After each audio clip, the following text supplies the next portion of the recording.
ఈ మనీ కాన్సెప్ట్లో మీ ఈక్వేషన్ చాలా డిఫరెంట్ ఉంటుంది సార్. అంటే మనీ వర్సెస్ మనిషి అనే ఒక నాకు చెప్పాలని లేదు, మీరు చెప్తేనే బాగుంటుంది అది. So the way you think about money, అంటే మనీని ఎట్లా చూస్తారు అనేది, ఇఫ్ యూ కెన్ టాక్. డబ్బులు ఉంటే ఎంత ఉంది, డబ్బులు లేకపోతే ఏం లేదు. మీకు డబ్బులు లేకుండా నేను ఈరోజు ఇక్కడ వచ్చింది, మీరు నాకు టీయో కాఫీ అన్నారు, ఎక్కడి నుంచి తెప్పిస్తానన్నారు, మళ్ళీ ఇక్కడ చేసేదన్నాడు, బాబు ఇక్కడే చేసుకోమని అని చెప్పాను. ఎందుకంటే ఆ 10 రూపాయలు టీ 100 రూపాయలు వేస్తాడు, ఇక్కడ 10 రూపాయలు అయిపోద్ది మన పని. మీ డబ్బులైనా నా డబ్బులైనా వేస్ట్ అవ్వకూడదు. రైట్. సో డబ్బులు లేకుండా మనిషికి విలువే లేదు.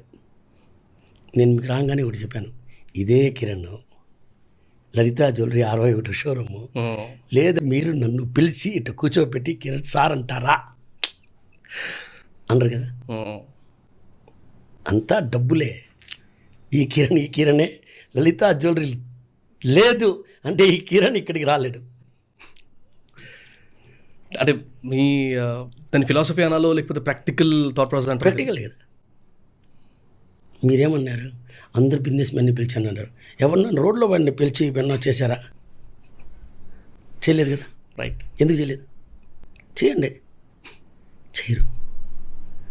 మీరు ఏదో పేరు చెప్పాను, నేను పేరు మెన్షన్ చేయను, కానీ అందరినీ మీరు బిగ్ షాట్ని చేశారు. బిగ్ షాట్ కాబట్టి చేశారు.